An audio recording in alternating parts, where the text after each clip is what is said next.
नमस्कार भाई लोग, बहुत दिन बाद ये वीडियो बना रहा हूँ। थोड़ा शेड्यूल बिजी चल रहा था तो बेसिकली आज मैं ये पॉइंट जो वीडियो बना रहा हूँ वो डिस्कस करूँगा। जो नीट का कट ऑफ क्या जाएगा और क्या बच्चों को करना चाहिए उस पर मैं अपना ज्ञान दूंगा। और तो सबसे पहले तो देखो, कल आरसीबी का और पंजाब का मैच हुआ। आरसीबी 18-20 साल बाद जीती। जितने भी आरसीबी के फैंस हैं उनको भी शुभकामनाएं।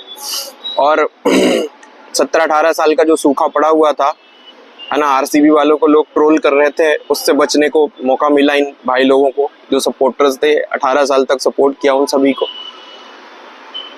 तो उसकी शुभकामनाएं है ना। पंजाब किंग्स में शशांक ने बहुत अच्छा किया, एक दो और अच्छे प्लेयर निकले, प्रभ सिमरन हो गया, प्रियांश आर्या हो गया, इन सबों को भी शुभकामनाएं। आगे इन हुआ सब सही रहा तो इनको अपन इंडिया टीम में भी देखेंगे।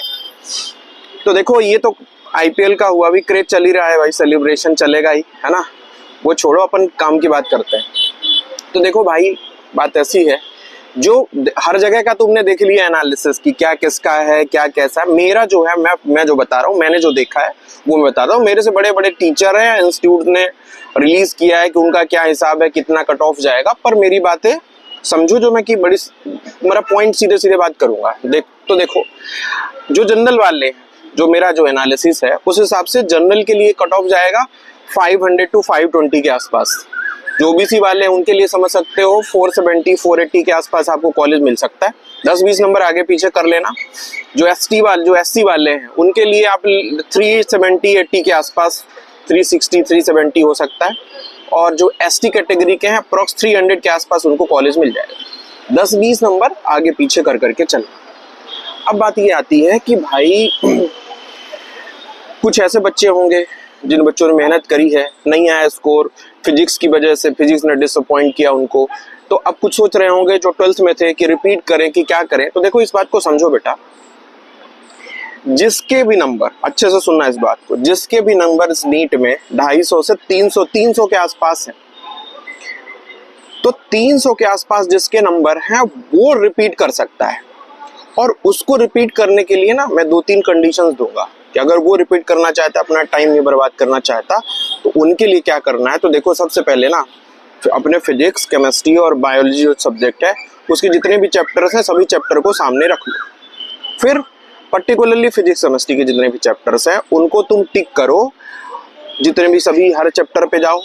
और वहां से तुम अपने आप से क्वेश्चन पूछो कि भाई लास्ट ईयर मेरे को इलेक्ट्रोस्टैटिक पे डर लगता था, ग्रेविटेशन पे डर लगता था, फ्लूइड मैकेनिक्स नहीं होती थी, मेरे को मैकेनिक्स नहीं जानता था, रोटेशनल नहीं होता था, तो क्या अब मैं इसको सॉल्व कर लूंगा? क्या इस साल इनके कॉन्सेप्ट में क्लियर कर सकता हूँ? क्या केमिस्ट्री में, फिजिकल केमिस्ट्री जो है मेरी, कि इलेक्ट्रोकेमिस्ट्री हो गया, मूल कॉन्सेप्ट हो गया, सॉल्यूशन जो चैप्टर है, जितने भी चैप्टर्स हैं पूरे केमिस्ट्री की बात कर रहा हूँ, क्या मेरे से नहीं बन रहा था लास्ट ईयर, क्या मैं ये रियली में क्लियर कर लूंगा? क्या इनसे मैं 1 साल टाइम दूंगा तो क्या मेरा अच्छे हो सकते हैं, ये सभी चैप्टर्स मेरे से बन जाएंगे? और उसी तरीके से बायो में भी कर सकते हो, पर फिजिक्स केमिस्ट्री में तो पर्टिकुलरली।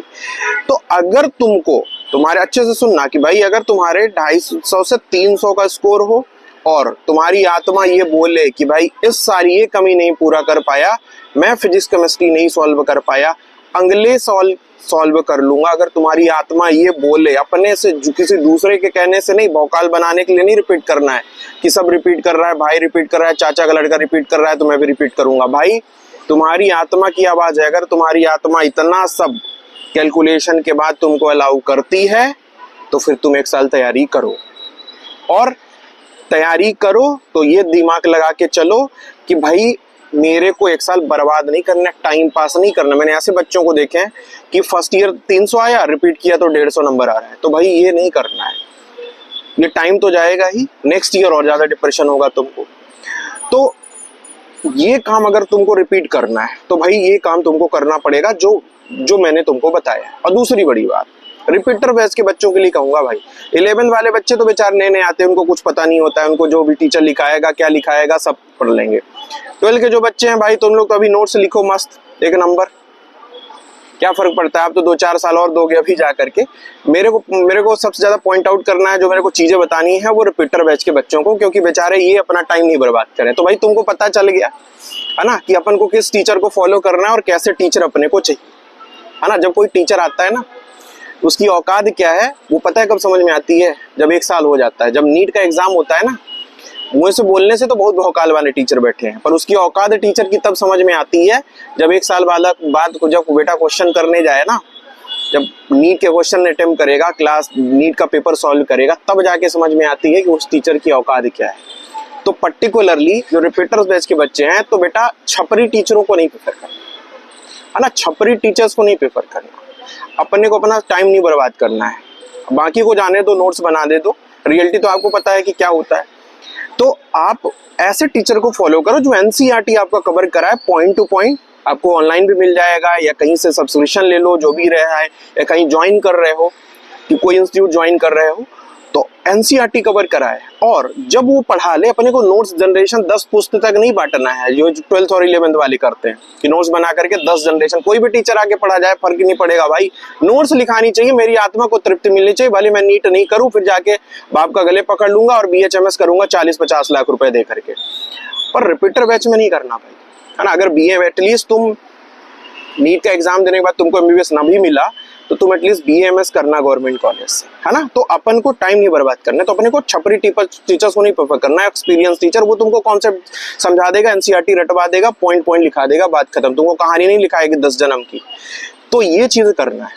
और एक बात और क्या कि इस साल जिन बच्चों का स्कोर जिन बच्चों ने दिया है, मान के चलो कि नहीं मिला, जो बहुत अच्छा बच्चा था जिसको एमबीबीएस ही करना था, तो भाई तू 1 साल और रिपीट कर, बीडीएस में एडमिशन लेकर के ना रोएगा तू, तो बीडीएस नहीं लेने का। बाकी जो बच्चे थे जिनको केवल डॉक्टर बनना था, तो भाई तुम बीएमएस कर लो, है ना, बीएचएमएस भी कर लो, ठीक है, अब तो कर ही लो, भले मैं तुमको टोंट मारता हूं, पर बीडीएस से तो बढ़िया ही होगा। तो ऐसा बच्चा जो बहुत अच्छा था, जो नहीं कर पाया किसी वजह से, फिजिक्स गड़बड़ हो गया, केमिस्ट्री गड़बड़ हुआ, भाई तू रिपीट कर ले, मत एडमिशन ले, ना तो बीएमएस में ना तो बीडीएस में।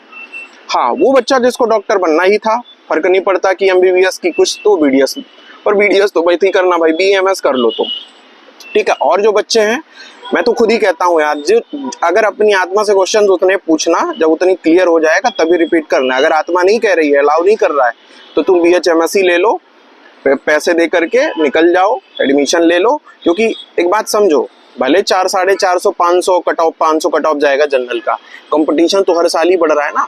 1.5-2 लाख बच्चे तो हर साल ही ऐड होते जा रहे हैं, नेक्स्ट ईयर फिर से बच्चे ऐड होंगे, इसको कोई नहीं रोक सकता। जितना टाइम बर्बाद करोगे, पढ़ोगे नहीं, रिपीट करते जाओगे, उतना रैंक तुम्हारा और पीछे जाएगा, नीचे जाओगे। भले 400-500 ही कट ऑफ जा रही है, उसमें भी कितने कंपटीटर हैं। तो अपने को ये करना है, अगर अपन मेहनत नहीं कर सकते ना, चुपचाप एडमिशन लेकर निकल जाओ। कर सकते हो, रुको, क्वेश्चंस पूछो जो मैंने बोले, वो करके मेहनत करो। बाकी 11th-12th वालों को बच्चों, आपको नींद खुलेगा आपका, है ना। बाकी अगर इनसे कुछ रिपीटर बैच के बच्चे हो या कुछ कहीं कोचिंग करके किसी ने नीट का एग्जाम दिया, उससे कुछ सीखो, और नहीं हुआ तो आपको वैसे भी नेक्स्ट ईयर नींद खुलेगा। जब एक बार नीट का पेपर दे करके आओगे ना, तब समझ में आएगा आपको कि मेरे को क्या करना था, क्या हमने गलती करी। तो भाई देखो,